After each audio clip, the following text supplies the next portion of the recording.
everyone, Jared back again for XDA Developer TV. So the other night, I spent about 5+ hours going through the forums and putting together a short list of some launches that aren't really as well known as others out there. Anyways, I hope you like them, so let's roll the intro.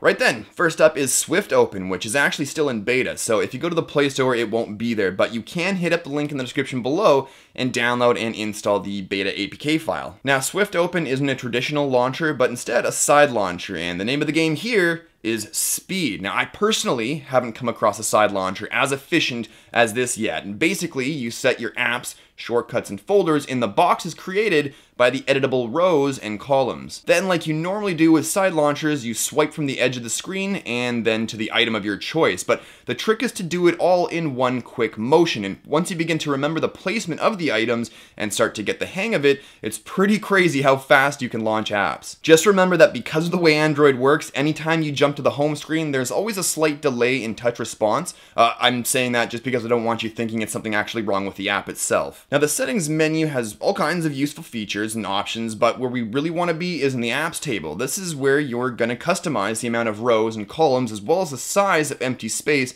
around the boxes where your items will live. Now, after you set up the amount of rows and columns, you'll want to start adding items by setting up a new apps table. Now, this is all pretty self-explanatory. Tap on an add button or existing item and make the appropriate changes, and that's it. There is an Alt-Tab option that, just like in Windows, lets you toggle back and forth between apps. And the only problem with this moving forward is that, according to the developer, Google has removed the code for this ability in Android L. That said, I don't recommend getting used to that feature. Now again, keeping in mind it's still in beta, you are going to see some bugs here and there, as I have. For instance, the only way you can see the changes made in the settings is by closing down the app from the notification dropdown and then relaunching. Or even sometimes when I go to edit the items in my apps table, the list of apps goes into a sort of loop and won't populate. But other than those snags, it's a really fast and efficient way to launch your apps. And thanks to one of my followers from my own YouTube channel, I found Flo Home, which is actually also currently sitting in beta. And thanks to the developers for giving XDA some love, you can get instant access by using the invite code given in the forum thread. So I'm sure many, if not all of you, are familiar with Blink Feed from the HTC One. Well, Flo Home is pretty much the launcher version of Blink Feed. During the setup process, you're given the option to add your Facebook, Twitter, and Instagram accounts. Now, once you're done setting up, you'll notice that your entire home screen is a social media feed. Scrolling through the posts is super buttery smooth.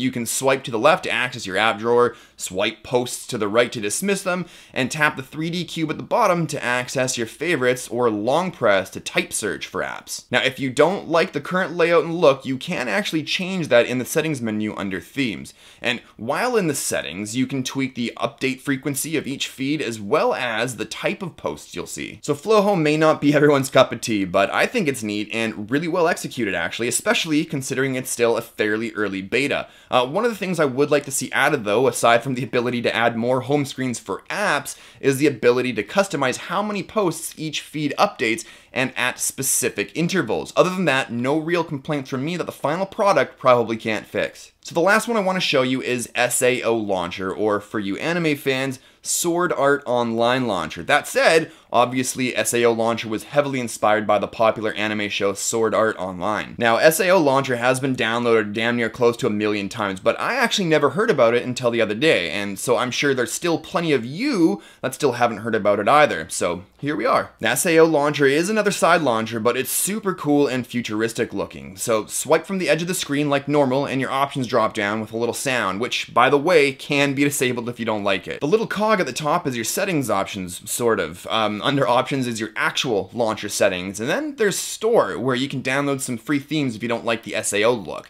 You can also buy some extensions that add more functionality, but paying $1 just to have dialer functionality seems a little silly to me personally. So below the cog is where you set all your favorite apps by tapping on the bubbles. Underneath the bubbles is your available RAM, storage, and phone number. You know, just in case you forget it. There's also a contacts list and quick access via a small window to Google Maps. And by the way, the address you're seeing right now is totally inaccurate, so don't come looking for me.